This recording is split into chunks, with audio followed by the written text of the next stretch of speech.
Yo, we're just there for do it and do life big, you see me? I gotta slow down, stop for a second, take a look around, and I gotta take time to hear that little voice inside saying I came to give you life, so spread your wings and fly. I got a secret to share, you are enough to change the atmosphere, so go into life big.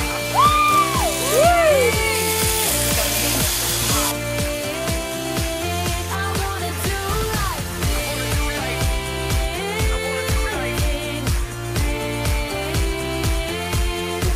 Break out in blue skies, I can feel my heart beating inside. Yeah, it's like a new day. Woke up to Not picture, it's video.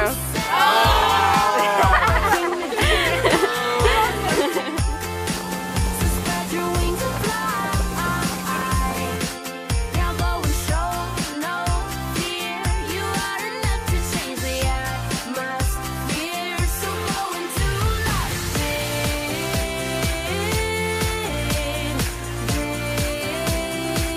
I wanna do life big.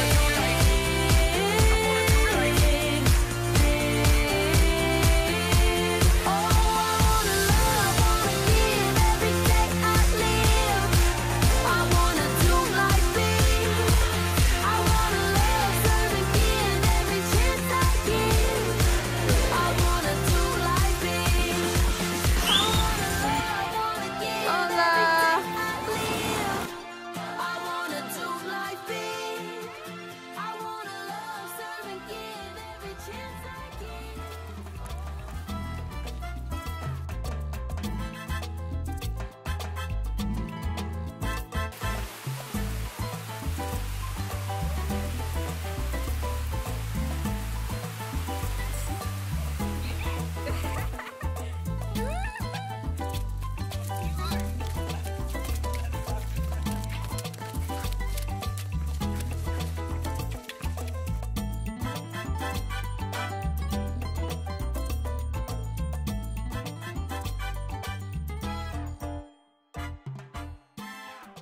Hi, my name is Dina Gonzalez Pina, and I work here at Fresno Pacific University.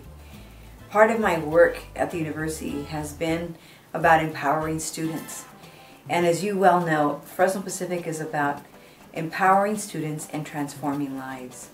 How do they get transformed? How do they get empowered?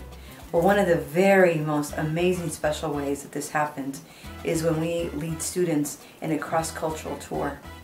Over the last several years, I've had the opportunity to invite students to join me on a trip to Guatemala. Guatemala is an incredible country that is filled with culture and traditions and color and history. And all of this is an opportunity for our students to encounter a different culture, look at a different history, and certainly a different point of history.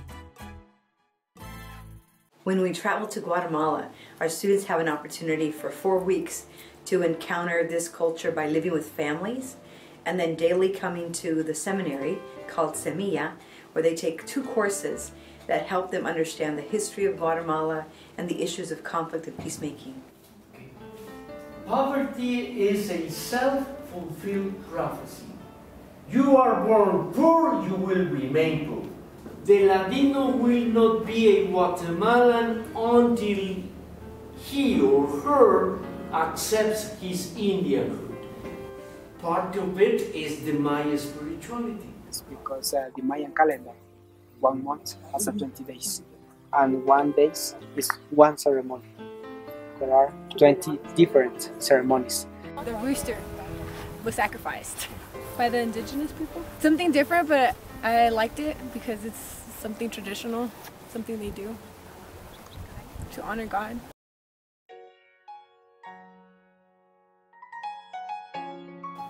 Guatemala is a culture that is filled with religion, and about 60% of the community there is evangelical, about 30% is Catholic.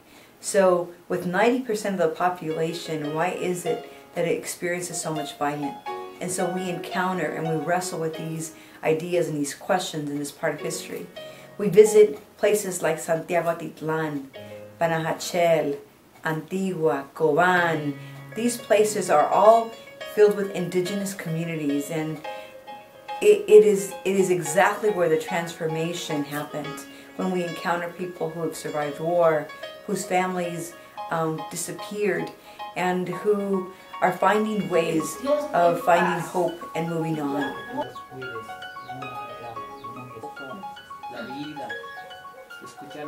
We see some of the oppressions that are being caused here, and it kind of hurts to see, like, learn in detail more that a lot of this has to do with what our country is doing, and we kind of glorify ourselves over there, and yet we're really just blind to the rest of the world. From one moment I go from being happy, I mean really excited for what we're doing in the next thing, I just feel really, really sad, or just wish I could help somebody, you know, and that just mixed emotions.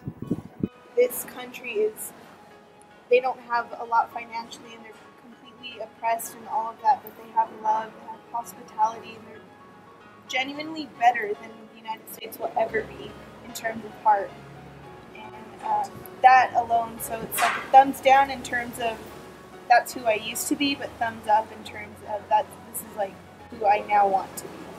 Just us being here and learning about this, and as difficult as it may be, I know some of you guys mentioned being sad, being angry, frustrated.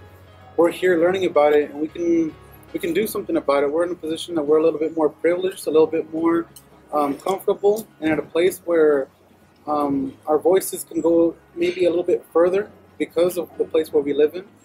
So that for me is a thumbs up. Part has been going to the dumps. I think that it was very like difficult in a way to see it, but at the same time I think it was necessary for us to see the reality of people's lives here. My favorite part has been, like you said, the dump. I was exposed to see how people work there at very low wages, like 15 quetzales a day. That's like nothing. And just the way they live, it's just very sad, and it makes me feel glad of what I have.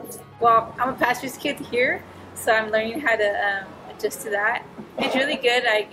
I'm learning how to love Christ more. It would be that I've gotten sick. It's kind of made the experience just like a downer in itself. And along with that is the language barrier, of course. My family is so awesome, and to not be able to like really understand what they're saying or even a little bit has been so frustrating. But I'm so proud of you guys, every one of you, for launching out and doing this. Whether you're doing the focus series or whether you're doing the language class, I am beyond thrilled. You ask questions, you're engaged, you seem to be very interested. You will need to understand this reality to help you move that reality into a better space and a better place. And I think too often we jump this real quick, like we want to be problem solvers. I'm that way too, like let's do it. And I don't let it just change me, so that I could, in the long term, be a person of change.